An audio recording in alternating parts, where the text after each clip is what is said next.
Good evening. I'm Dr. Tovah Goldfine. This is TMS RoundTable. And for those of you who are joining for the first time, I've been streaming live for this March will be 7 years. And we meet authors and movie directors and scientists and amazing health professionals and doctors who come from the one medical world to this incredible neuroplastic world and are like unbelievable, blowing our minds all the time with the research. And tonight, we are going to meet maybe morning in your day, but from my heart and home to yours. Tonight, I'm joined again, and I'm blessed and honored to have Dan Buglio in my virtual studio, rubbing shoulders. Someday I'll give you a hug. Someday, maybe next year at the ATNS concert, I'm thinking about coming.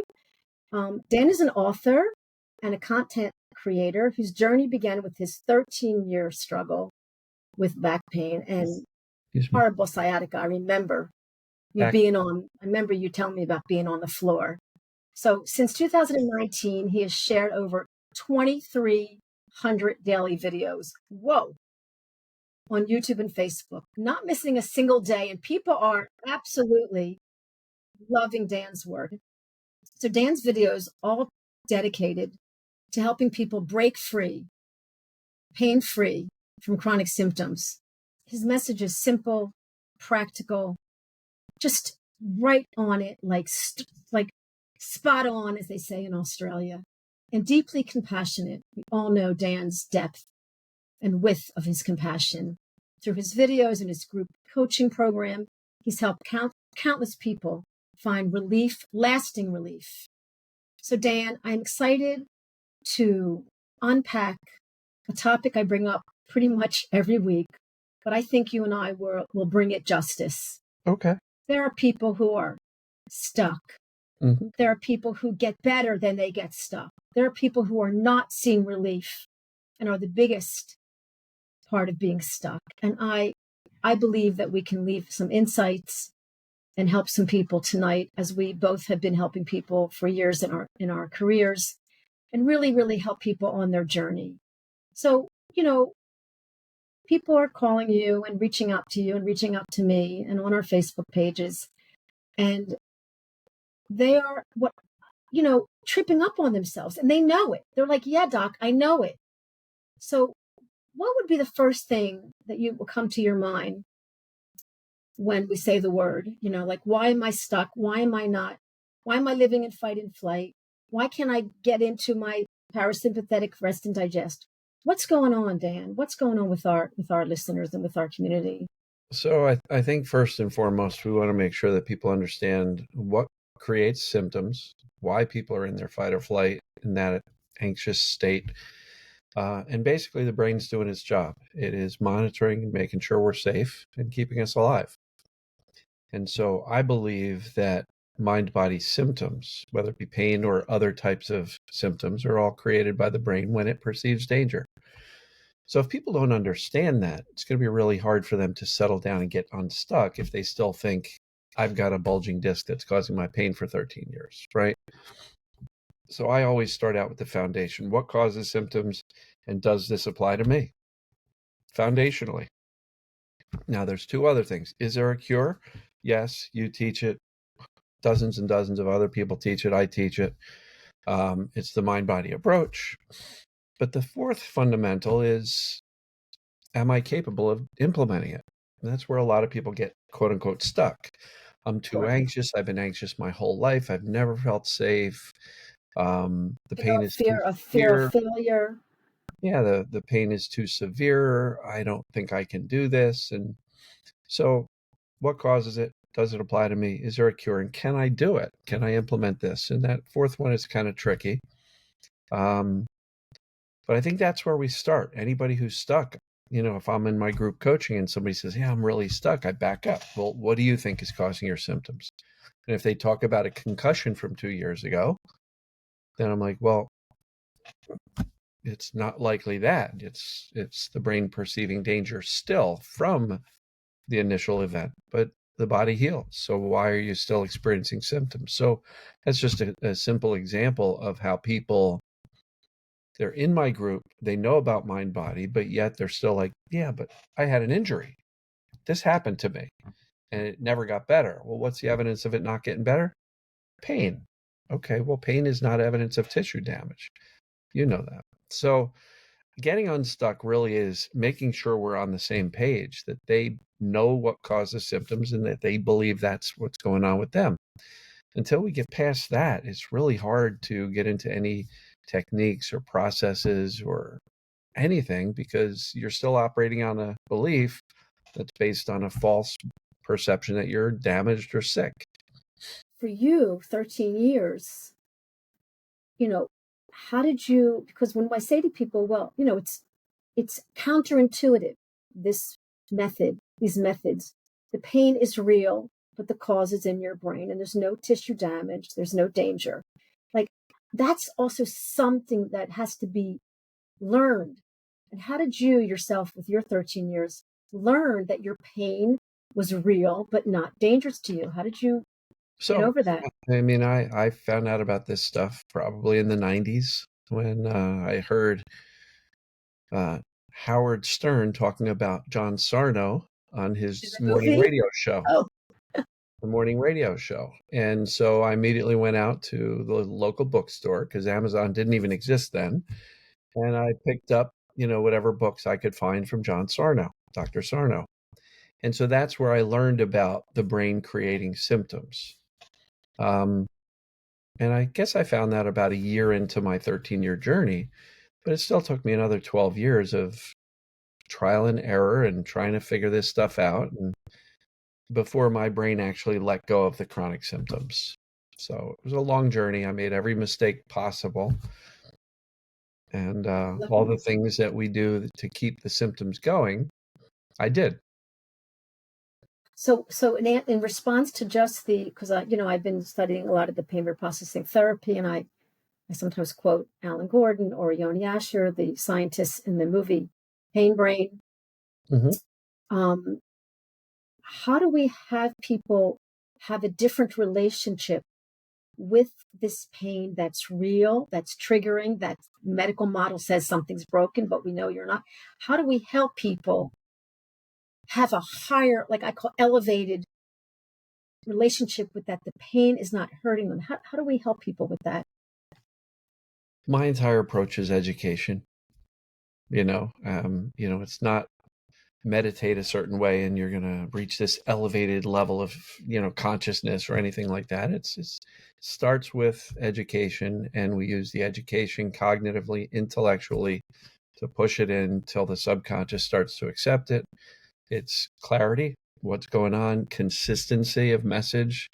Let's not panic quite as much over time. You're not going to go from freaking out over your symptoms to calm and indifferent. It's a process to get there. So let's do it gradually. Let's go from complete panic, freak out, to freaking out a little less, reassuring a little more, and gradually you're going to make progress. And eventually you'll get to the point where you'll say, yeah, I've got symptoms, but I know what it is, and I'm not bothered by them, because by definition, TMS, perceived danger, pain, or symptoms, they're temporary because they're created by the brain. If the brain can create them, the brain can eliminate them. I have to say that us coaches, we so learn from each other. And I just 2 weeks ago, I was talking to a guest who will be on the broadcast in a few weeks, and she even said to me, "I don't think I've been through so much, because I think it's going to trigger your listeners, because I've been through so much." And she's healed, like horrible autoimmune, CSF. But she said, I said, "I want you on my broadcast. I want to help people, because there are a lot of people who," and the point I brought her up is because she talked a lot about secondary fear. And that concept was like, so I immediately went to a Dan Buglio video to look up secondary fear to make sure that I could explain it well. So I think the secondary fear is a key, real key here. And if you can share that with the listeners about secondary fear. So fear is real. Fear is good. It keeps us safe. It keeps us alive. You're walking through the woods and there's a bear. You're supposed to be afraid, right? And it launches the fight or flight, the stress response, the survival mode. Everything in the body activates for survival, right? Heart rate, blood pressure, Oxygen is flooded into the arms and legs so we can run or fight like crazy. Digestion and immune system are suppressed. Eyes dilate to take in more information. Like everything in the body optimizes for survival. That's a fight or flight. The problem is we can set ourselves off into the fight or flight response simply by thinking. And secondary fear, in my view, is I have this symptom, it's scary. Secondary fear is created when you start going, well, what if it never goes away? What if I'm actually broken and it's not this brain thing? I don't know if I can do this. And you're stacking on the fears of, oh no, I have to go to the grocery store. It's really going to hurt bad. I'm afraid to go. Oh, it's going to be horrible. What if I can't get out of the grocery store? I'm going to have to call the ambulance. Then they're going to have to take me away. I'm going to be so embarrassed. Well, a lot of these secondary fears are what we call worries. And they are things that are not happening in the moment that we worry or imagine that they will in the future. And so there's a big difference between, keeping yourself safe with logic and reasoning and saying, okay, I'm not going to play in traffic versus, laying in bed worried about I might get hit by a car today when you're not even leaving the house. So So I want to, in a way, it's funny because I listened to you and then I spoke to this woman named Michelle who healed herself from really horrible autoimmune and CSF and long COVID. And the secondary fear concept helped her so much. So what I took away from it, and I'm going to explain it a different way, but tell me if I'm a little off because maybe, we all have our perception and our. So I listened to your YouTube about secondary fear and I spoke to Michelle and I explain it like this. We have a symptom. It's not comfortable. We're not, we're like surprised, or like Sarna will say it's a normal variant. It's a, normal abnormality. Yeah. Abnormality. And then we'll be like, oh, I'm uncomfortable. I'm a little triggered. I'm a little bit like I'm distracted by this symptom, headache, burning, tingling, whatever and so far it's just a sensation because we're sensitive, strong people, us TMSers. So we're sensitive, we're zeroing in, we're like a bullseye, we have these, I call it health sensitivity, not health anxiety. We're very connected, like what's going on. And that's just what's going on. It's nothing, it's just there. Oh, there's a sensation. At that point, it's just, we're not comfortable. I'm distracted. I'm not happy. That's the point. But then when we start to dramatize it, turn a mountain into a molehill, a mountain into a molehill into a mountain. Is that the secondary fear? That's it can be the drama on it, the reaction to it. It certainly can be. Secondary fears are all sorts of stuff. Well, I'm remembering what I read on the internet 3 years ago, and I can't get that out of my head. So I keep on looping on it, even though there's a lot of information that says that's not accurate. So we're like keeping a lot of the fear alive. We're keeping the doubt. Dan Ratner talks all the time about crushing doubt. We really want to make sure that we are rock solid on what's causing the symptoms. So let's get rid of the doubt. It has nothing to do with the high school football injury from 20 years ago. So we got to. So is it fair to say, Dan, that the secondary fear is worse than the symptom? Like that it could potentially make it worse and turn it into a huge fear pain cycle, and then we're sort of a little bit less in control. Yeah, I don't know that it's worse or the same, but it's all involved because at the highest level, if the brain is perceiving danger, then it will likely keep the symptoms going. Fear and attention keep symptoms going. So what's the fear-based sensation? Or what if I never get rid of it? Or what if I have to go out in public and I'm embarrassed? And there's all of these various things that the brain might interpret as, oh, we're in trouble. This is dangerous. Don't do this, don't do that. It can be, I'm afraid to bend over because I had back pain for so many years. Right. So I don't know that we need to rate that one fear is worse than the other, but the secondary fears, get jumbled into the mix. Yeah, it's scary enough to have a symptom that's very uncomfortable. But, the suffering really comes from our thinking and wishing it were different. Right? It brings up the story, I often post this, The Tale of Two Nails by Dr. Rachel Softness with a Z. And she talks about the guy who gets the nail in his boot. And then she talks about another guy gets the nail in his face and he doesn't feel anything. And 2 weeks later, he goes to the dentist and the dentist says, there's a nail piercing your brain. He doesn't feel a thing. So I think to help some of our stuck listeners in our community, I think it's important for us to understand our relationship with pain from a child, or how our mother treated us. Did we use a thermometer? Did we put a Band-Aid on? The little boy that's crying, and then when his mom turns away, stops crying. Like, there's this relationship that we have with pain. Some of us have a different relationship. That may be the people who read the book and get better with the book. And, the people that feel better and then get stuck again because somehow their relationship with the pain. And that's why I love to talk about a healthy relationship with your body, with your thoughts. Talk a little bit about that regarding our stuck community. Yeah, I mean, Unstuck.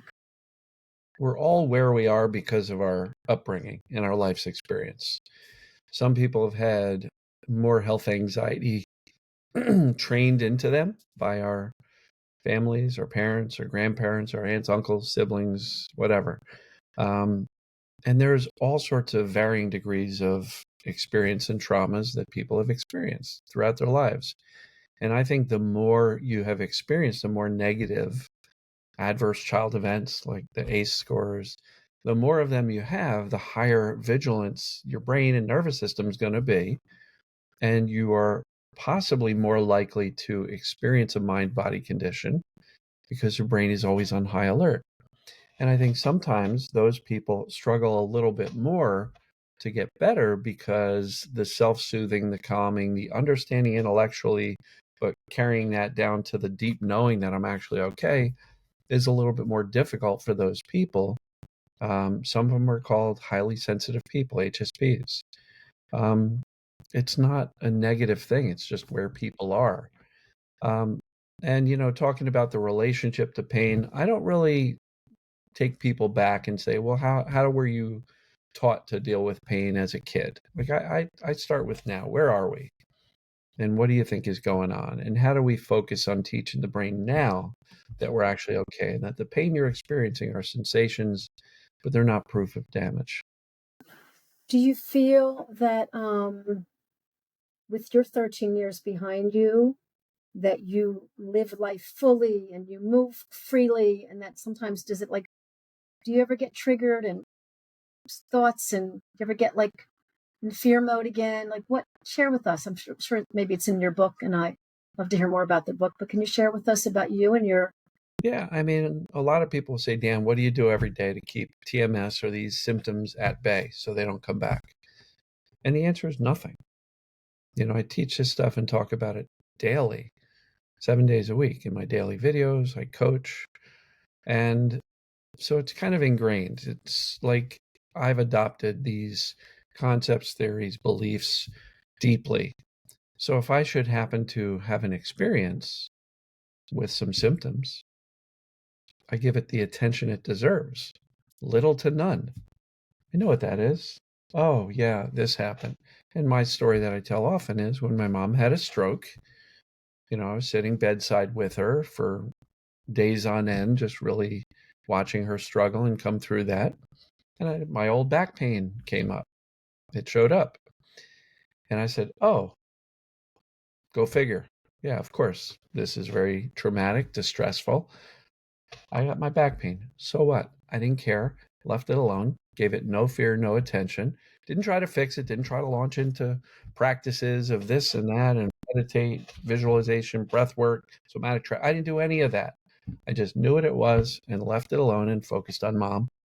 Within 10 days, it was gone. It never became chronic because I did not fuel it with fear and attention. Excellent. No, it's And a I know a very lot of important key. mind body people get symptoms fairly often. They acknowledge it. And Listen, so, there's a double-edged sword. It's a double-edged sword, Dan, when, like Doc Hanscom, he doesn't let anyone, he's like, don't talk symptoms, except, like maybe with your, with, especially like on Facebook, Instagram. And I think there's a double-edged sword here with our communities, because now my Facebook page has grown and answering questions and all, and I'm trying to, take people away from the symptomatic. And on the mind-body syndrome with, Eddie and Brad, they were like, people are complaining on the pages, and how do we kind of be the community where you come and you talk about solutions, you talk about compassion, you talk about support. How do we move the listeners, because they're even temporarily maybe getting their needs met by someone listening to their symptoms, but it's not helping. So this is a place to get unstuck. Stop talking about your symptoms. Or what would you say to that? Like Hanscom's like black and white, like don't talk about them. I'm a little bit like, where are you at with that? look, if you've got a caring partner, a spouse, it's okay to say, yeah, feeling crappy, period. Like, if all you're doing all day is focusing on and speaking about and complaining about your symptoms, you're keeping them going. It's just the truth. But if you're aware of it, recognizing, witnessing, I think, look, the pain reprocessing therapy, the somatic methods are about focusing on your symptoms in a safe way. So I think there's an opportunity here. Yeah. I mean, I never utilized those practices to get better. So in my view, I don't believe they're required. They can be useful tools. And there's plenty of people with, somatic tracking, pain reprocessing therapy who find a lot of value in it. And a lot of people are like, Dan, talk about this practice or that practice. I'm like, I'm not an expert in it. I didn't use it, and I'm not going to teach something I didn't use, because if I didn't use it and I still got better, and I've been better for 14 years, then it's clearly not a required piece of recovery. So I'm not going to teach something that I don't have personal experience in. Good And for you. so, yeah, I don't know. Hey, could you talk a little bit about, we're going to answer some questions in a few minutes, but I would love to talk about your book, how you went about it, the stress. Maybe you mentioned something about procrastination. I think people need to know that you're real, that I'm real, that, we go through our own stuff. And so I'd love you to share with our listeners about your book. Well, the book was probably 25 years in its works, from the time when I first experienced pain all the way through. Early in 2000s, 2003, 2004, I got into marketing online. I have an e-commerce store that I sell air cleaning equipment. And it was always like, yeah, selling information is a good product for the internet. And I was like, well, that would be really cool to teach this stuff. But I still had pain. So I was like, well, I can't do that. So I started my first draft of an ebook in 2009.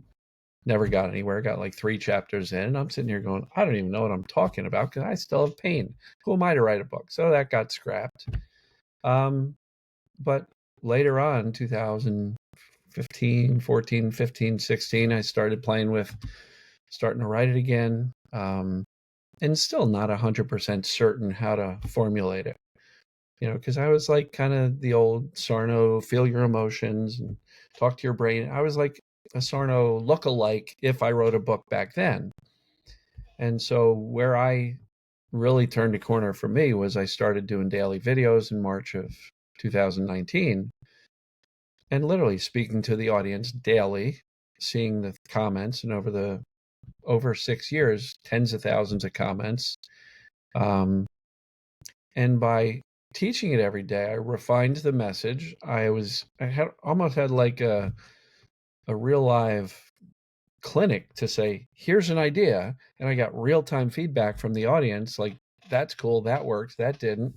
Crickets, nobody's saying anything. And so over that period of time doing these videos, I refined the message and the process, which I teach now in my course and in my coaching, and still in my daily videos. But if you asked me back when I ended my pain, what did you do? What was the key that got you pain-free? I don't know. Not really sure.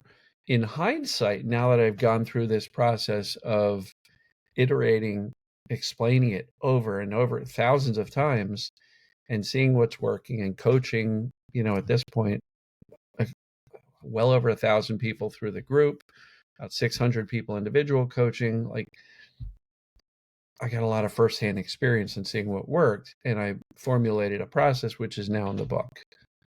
And I try to simplify it as much as possible. Like, let's not overcomplicate this.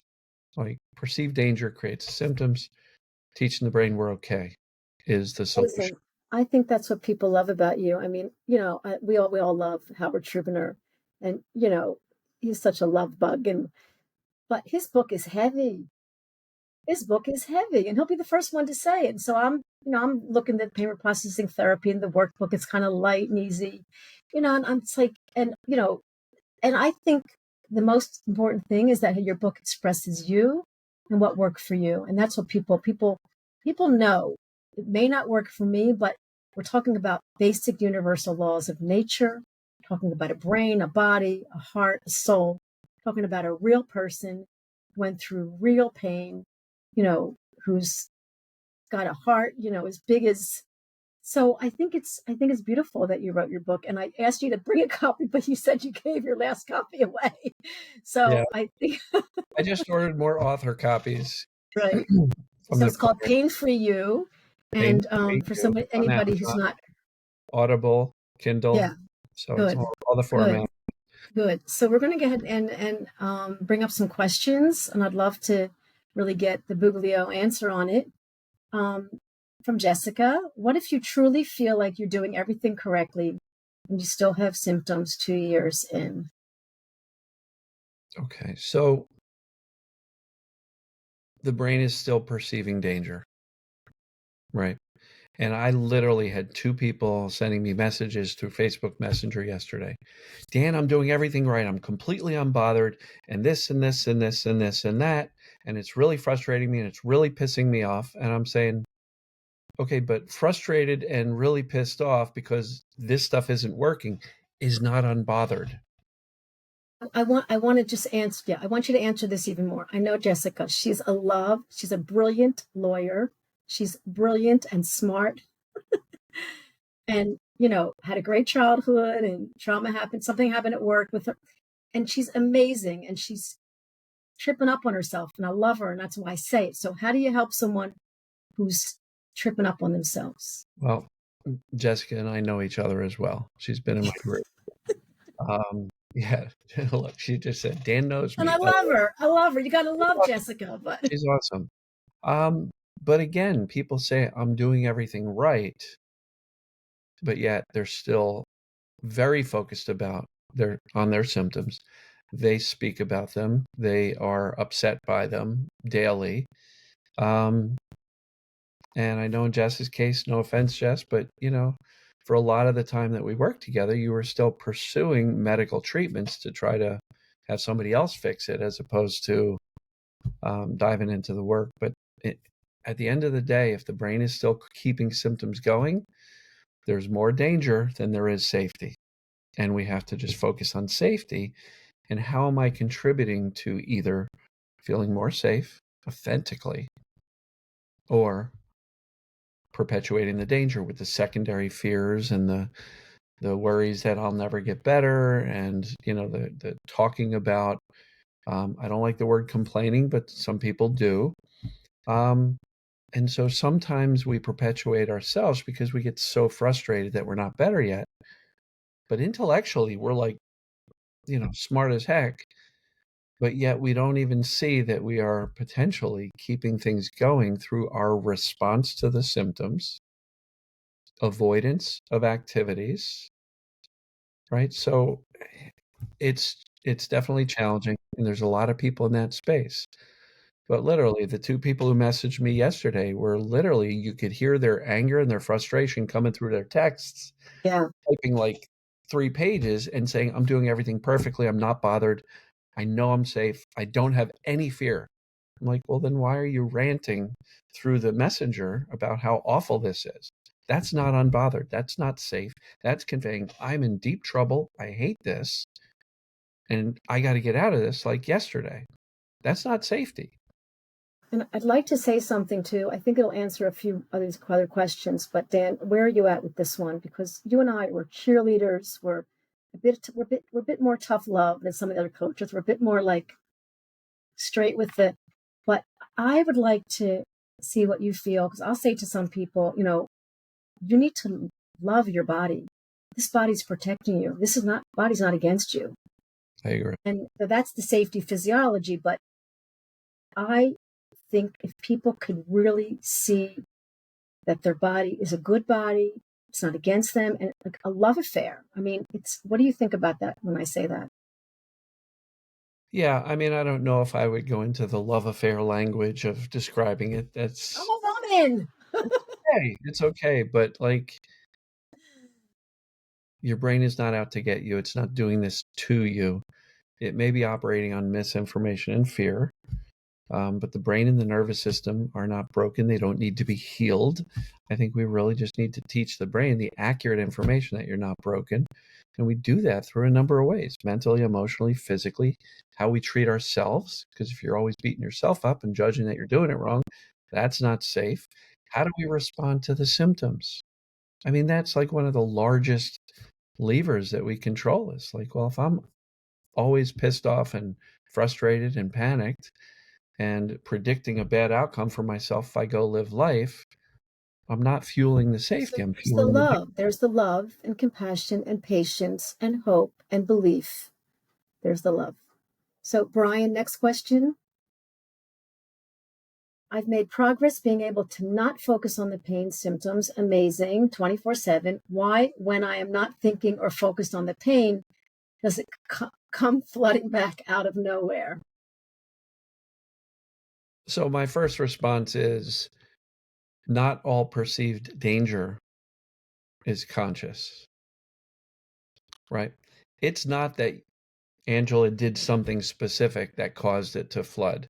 And that was one of the things that, was messaged to me yesterday. You know, I'm not thinking in fear. I am not doing this. I'm not. So why do I still hurt? Well, because the subconscious has not been convinced yet. The subconscious is still saying, well, you're still afraid to bend over, Dan. So it must be that you still subconsciously have a fear of your back, right? I might not be thinking that consciously. I might not be talking about it or in fear directly, but it takes consistency, time, repetition to get it to go from here where we understand it. Look, folks, you've all studied it, you understand it, and it's up here, but it's not here yet. And I like the terms disturbing, not dangerous, right? Um, yeah, why does it take so long to reprogram the subconscious? Beautiful. Or like, what if we focus on building? I talk about building a bridge from the conscious mind to the unconscious mind, and work on that, and trying to really know what's going on there, know yourself. Mike Galinsky and I talk about that, knowing yourself, because you are the solution. You are the solution. So next question, Brian.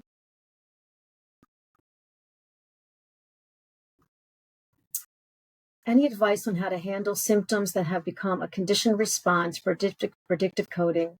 When the symptoms arise, I respond with clarity and calmness, no fear. But it seems the responses are Condition that the brain won't let go of them. okay. Yeah. I know Patty too. So I guess so. Some of my audience is showing up today. Conditioned responses, they're a challenge because the brain comes to expect them. When I do this, this happens, right? And so I think we need to proactively change the conditioning. In other words, if we just go about our day, the default is running. The default is when I do this, it's going to hurt. The default is this is going to hurt. That's going to do this. I'm going to feel my symptoms there. And so I talk a lot about expectations and response. So expectations, if we do nothing, they're just going to run on default. I expect to hurt in the morning because that's what usually happens. So I think we have to take a proactive response towards setting a proactive, positive expectation. And I talk a lot about softening the edges because I used to say, expect the best. And a lot of people are like, all right, tomorrow I'm going to be pain free. And their brain goes, yeah, sure you are. Right. The brain just doesn't buy it. So it's not attainable. It's not believable. And therefore it's not sustainable because you're not going to do that every morning. If every morning you say, I'm going to wake up pain free and you don't, and then your brain kind of chuckles at you like, The yeah, bar is too high. yeah. So what I say is soften the edges a little bit. I'm going to expect to feel maybe slightly better tomorrow. Huh. Maybe that's believable. I'm going to be slightly less afraid. Expect to feel maybe a little bit better. And so maybe I can also start to expect that my response will be slightly better, less bothered, less freaked out. Not perfect. There is no perfection. It doesn't exist. You know, so I like softening those edges and saying let's do gradual, not just gradual, resuming activity, but gradual expectations, So, gradual better responses. I also talk about the power of the word enough. And this actually came about with one of my group coaching clients from Israel. And she was like, Dan, you tell me to be safe, but we're not safe, right? She's like, you just don't get it. We're not, safety doesn't land. And so, we came about changing the language. Instead of saying I'm safe or I'm healthy and fit enough to be symptom free. That's different than saying I'm safe, because safe doesn't resonate for anybody in your country. And so we kind of shifted the language a little bit for this lady. And then I started softening even the term I'm safe. I'm saying now I'm safe enough to be symptom free. Because people are like, yeah, but I live with a difficult spouse, or we got money problems and the economy and politics and all this. We're not safe. Dan, what are you talking about? Okay, I'm physically fit and healthy enough to not have symptoms because I know what causes them, perception of danger. I know that applies to me, and I am safe enough. I am well enough. I am calm enough.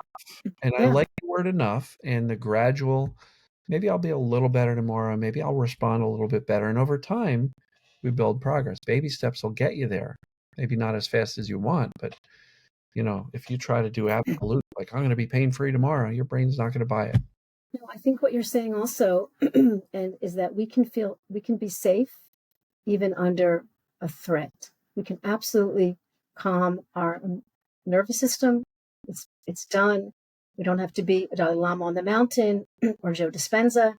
It's very possible to live under a threat and still bring safety and calm to your body. Because I experienced enormous fear, loneliness, sadness, worry, but I didn't have any physical symptoms because I was continually with my feelings. Okay, so, and that's also a very important point, is just go to the heart, go to the feelings, bring safety to a little child like you would protect your child. And, this would be a great topic. This will be for our next topic, how to feel safe under threat. Let's put that on the market. And I always say stress is not the problem. And we can separate life stress from symptoms. Beautiful. All right, I got a lot of life stress, but I don't have symptoms. Huh. Okay, that means it's possible. And you know how stressful this job can be. So do I. And we're dealing with people in all sorts of chaos and looking at us like, help. And, so that's very stressful to me, to you, to other practitioners. But we don't have to have symptoms. And we can Yeah. separate that. So I got better in the middle of my marriage falling apart. Emotionally, Wow. the most chaotic time of my life. But I was, Beautiful.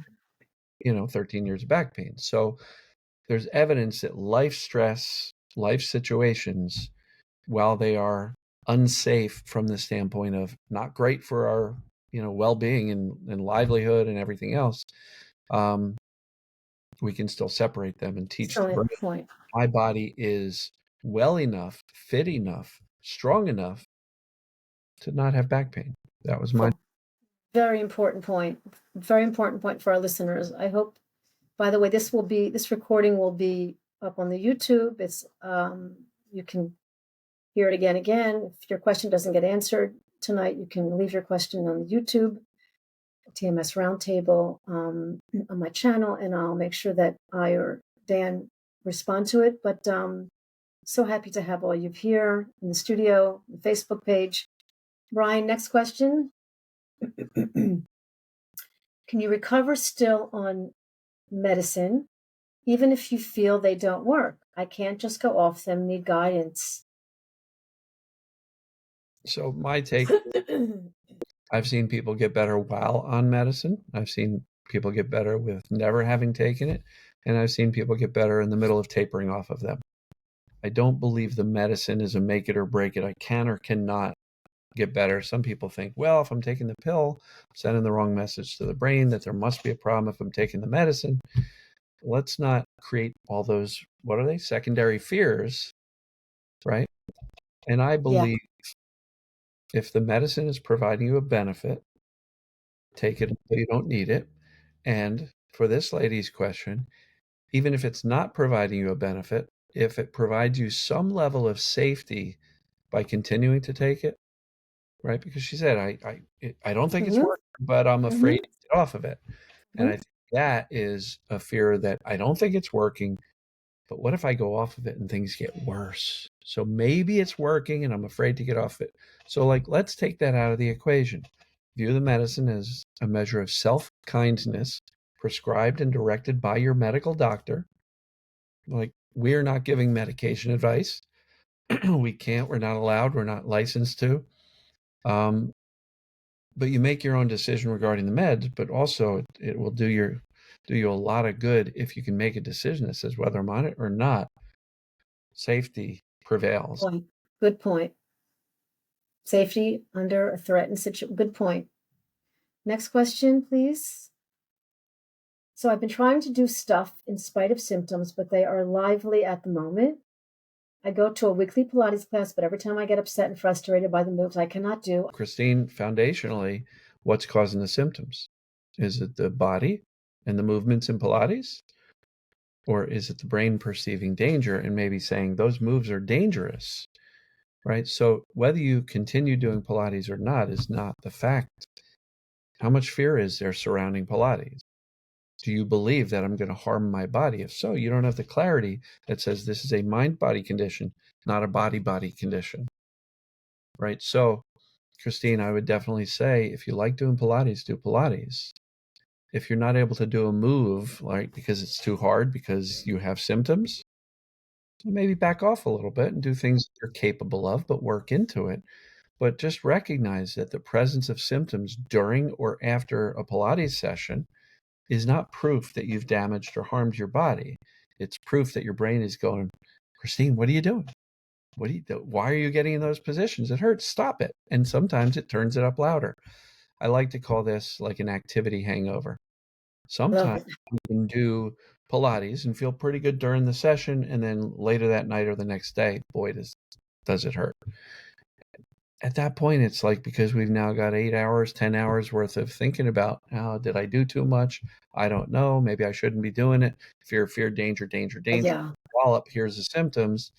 And sometimes we have normal muscle fatigue and actually muscle soreness from exercise. Lactic acid. It's called lactic acid. And the brain can sense that, but it doesn't say that's normal from exercise. It goes, holy crap, what happened? And all of a sudden the symptoms go through the roof and we blame the Pilates. So we get into this fear symptom loop. I don't believe the Pilates is harming your body. You're not injuring it. Injuries, they are felt the instant they happen and they get gradually better over time. But if symptoms are getting worse hours or days later, that's all mind body. The brain is doing that based on fear and the perception of danger. 100%. And as a doc of chiropractic for 40 years and a rehab and a fitness person, and I'm 68 and I'm still going to the gym. It's like, if you're in the moment with your exercise and your breathing, first of all, you're not thinking about or fearing anything or having pain. Two, they're safe but sore. I'm working out 40 years. I still feel sore after a yoga class. It's just the human body. Thank you, body. Thank you, muscles. Lactic acid. Just breathe through it. I mean, again, different from TMS sore. Yeah, of course. But if it's going to trigger you, you're going to have to there's consequences, but exercise is somatic. It's a very important. It's one of, it's very important for you to get better and teach your brain that movement is not dangerous. So, lighten up on the Pilates, do a little yoga, go a little easier, be aware of your thoughts while you're in this triggering Pilates is an opportunity. Going to Pilates class is an opportunity to practice being with your symptoms. Yeah. So, prove to your brain that movement is safe. Next question. I've been a Sarna follower for 30 years. Wow, amazing. My pain has moved from back to hip and shoulder. I've conquered my fear and doubt, but now I have a knee issue and I'm feeling stuck this time. Larry, Oh, let's figure out what's causing the knee issue.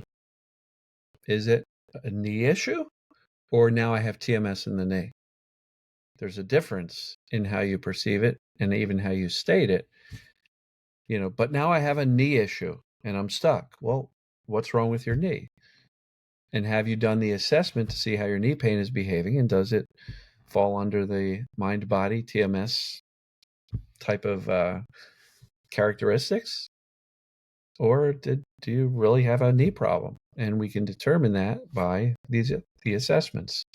So if you go to painfreeyou.com, you can download the assessment. It's the same assessment that's in chapter 6 of my book, but we give it out as like a PDF so you can do your own assessment. So Barbara, for the knee, do the assessment specifically for the knee. And if it behaves like TMS or mind-body, then that's what it is. You don't have a knee issue. You have TMS in the knee. excellent. Yeah, beautiful answer. Next question, please.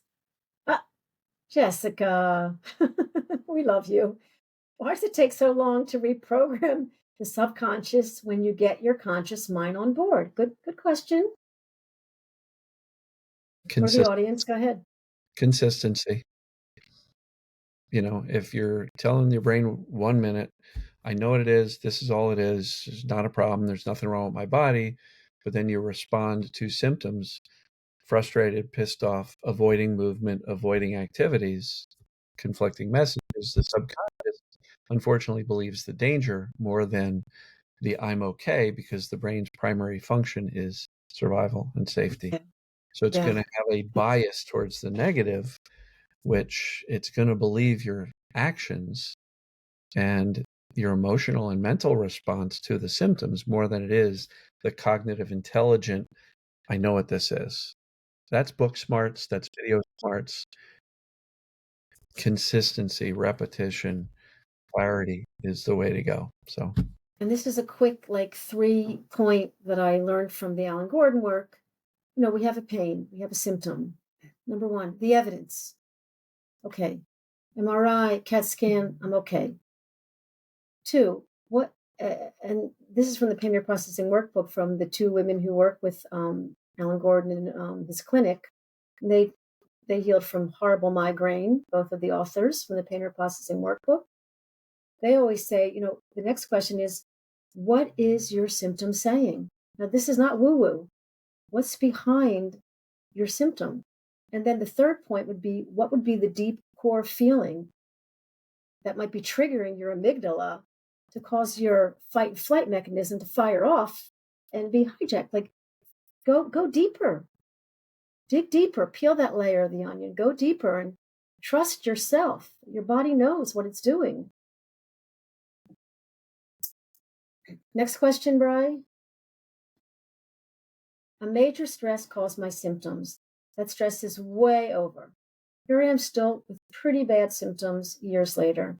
I don't know what to focus on anymore as far as healing. Yeah, and what she was saying is that she doesn't know if she needs to dig into that past stressor, the original stress. Sometimes she thinks she does. She's being told that, but then she's not sure if she needs to.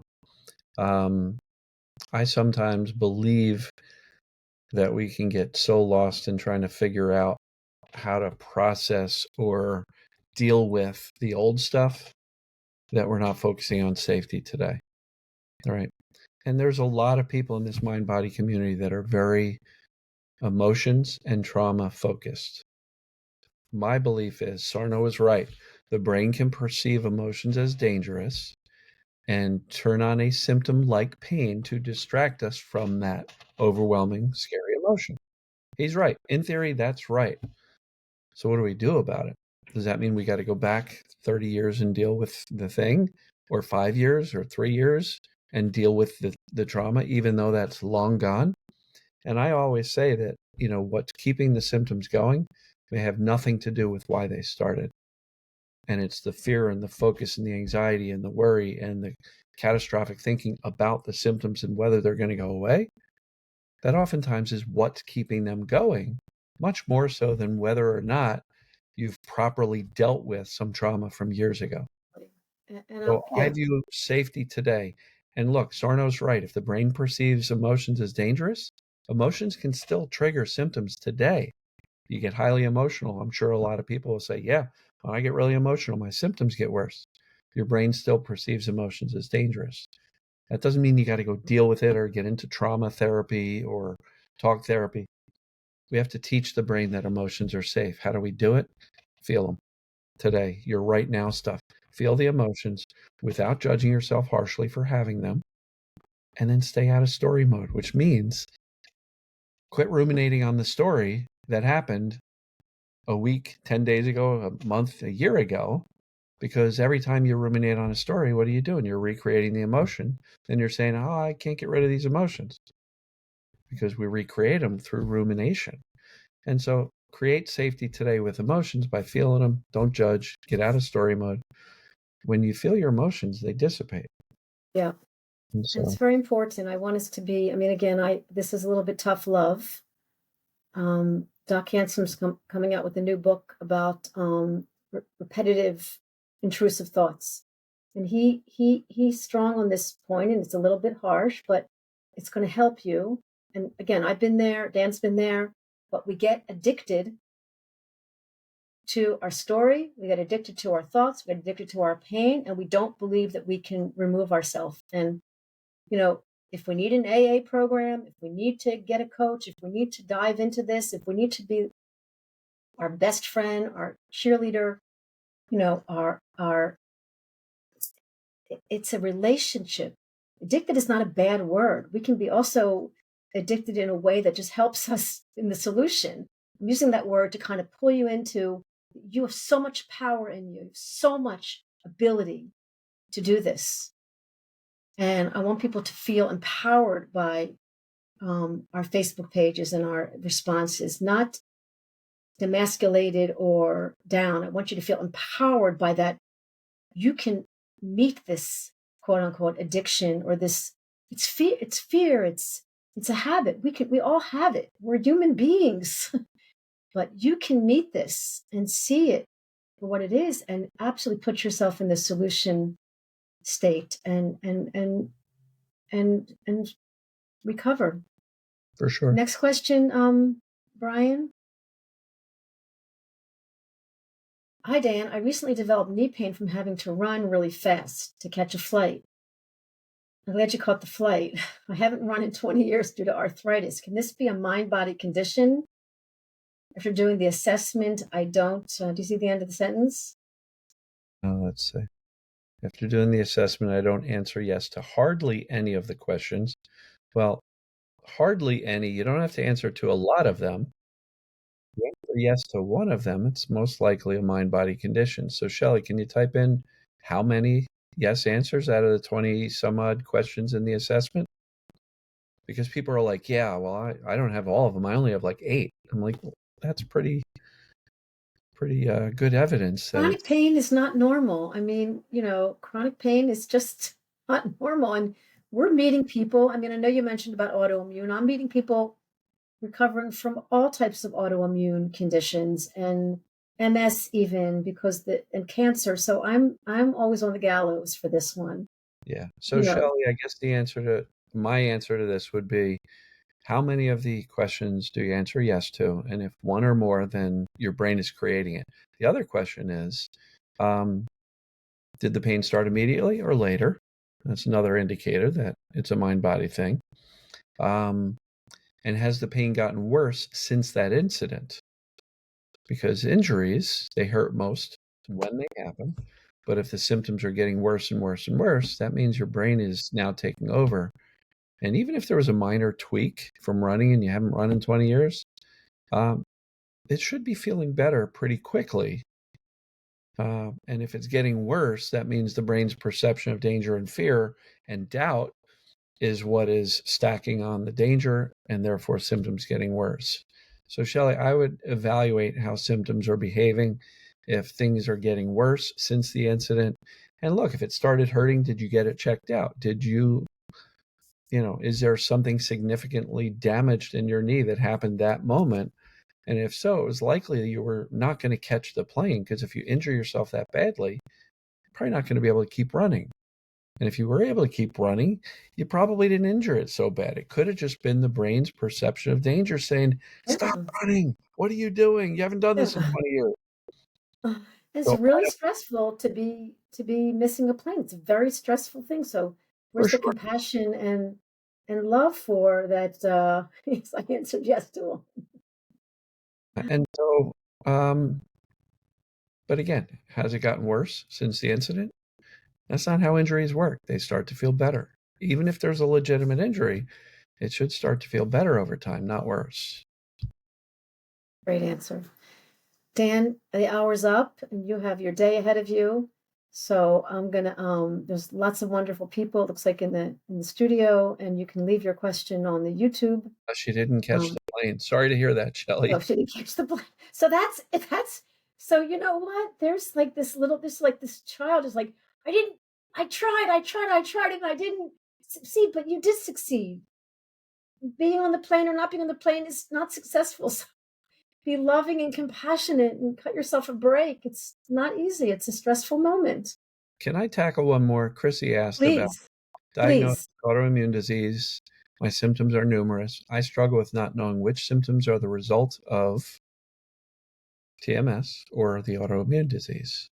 Okay, so my overall take on autoimmune is that when we're in the fight or flight stress response, two systems are suppressed, digestion and immunity. And if we are in the fight or flight stress response a lot, our immune system can get into a state where something that's diagnosed as an autoimmune condition can occur. Is it TMS? Is that autoimmune? Yes. Right? Too much stress, too much fight or flight allowed that autoimmune condition to take hold. But then we start stressing out about our autoimmune condition, which is further suppressing the immune system, which means now we're pouring gasoline on the fire called autoimmune with more stress about a system that's suppressed by stress. And you see how we can get caught up in it. So you're saying I don't know the difference between TMS and autoimmune. Doesn't matter. Same approach. Same approach. Neuroplastic. It can be helped by these. Approach holds. Focus on creating safety, teaching the brain that we're going to be okay. Trust the body, teach the brain. And when the brain starts to get out of that fight or flight and starts to trust better, your body will heal more. And the immune system will return back to balance, homeostasis. And the immune conditions that are diagnosed can start to ease up. And so I don't think you need to be able to dissect and parse which symptoms are true autoimmune and which ones are TMS. I think they're all jumbled together. And if we treat them all as stress-induced mind-body conditions, look, autoimmune, if there's treatments that you are undertaking that help, by all means. My brother has RA. He's on medications which make his life bearable. So I would never tell somebody to stop treatments that are providing you benefit. But there's no downside whatsoever in teaching the brain that I'm going to be okay and my system will return to balance. In the science, on the record, I'm studying with Dr. David Hanscom and all the other doctors. I mean, I'm learning and I'm always pushing this envelope about the autoimmune. And I've met so many people from the CSF world, the long COVID world. In the science, even if you have a structural or organic permanent problem, when people dive in with 2 feet, in honor of Dr. Don Sarna, with 2 feet into these methods, they live a quality life. They live a vital life. I'm meeting them all the time. So there's enormous hope. The body has an innate intelligence. It can heal over and over. We're watching it happen, and you yourself can do it. It's about threat safety. It's about belief. It's about trust. But I did hear recently, I forget where, but somebody said when you are in fight or flight survival mode, that is not a good state to heal even legitimate body issues. So being in the fight or flight response, while it's understandable, we want to get out of it as much as possible, because if there's any legitimate healing to do, you're in a better state to do that if you're not freaking out.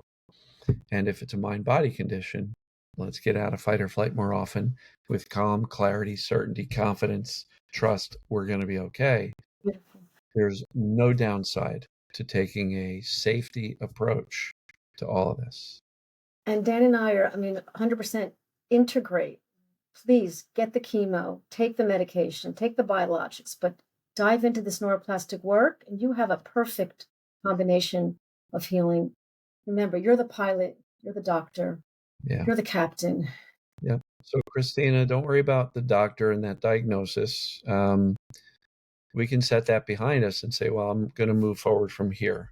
We can't change the past and regret over going to a doctor and hearing things that you wish you could unhear. That doesn't move you forward. That just creates more fear and despair of, darn it, why did I go there? Why did I do this? Well, because that was the right decision at the time. That was a decision you made because that was a decision you were capable of making based on what you knew at the time. Great. You were supposed to go to the doctor. You were supposed to hear that. But now that you have different information, you're supposed to set that aside and go, okay, maybe I do have an autoimmune condition, but I can massively influence my outcome through this work and through safety, focus, calm, trust the body. It knows what to do. There was the founder of chiropractic, B.J. Palmer. He said, nature needs no help, just no interference. Well, Dan, that's amazing. But it's true. So it's pearls of wisdom. There are so many pearls of wisdom, and this has been an amazing hour, Dan. I am so grateful that you take an hour for me, and you're always so calm and cool and collective. You help, you ground me. Glad to help.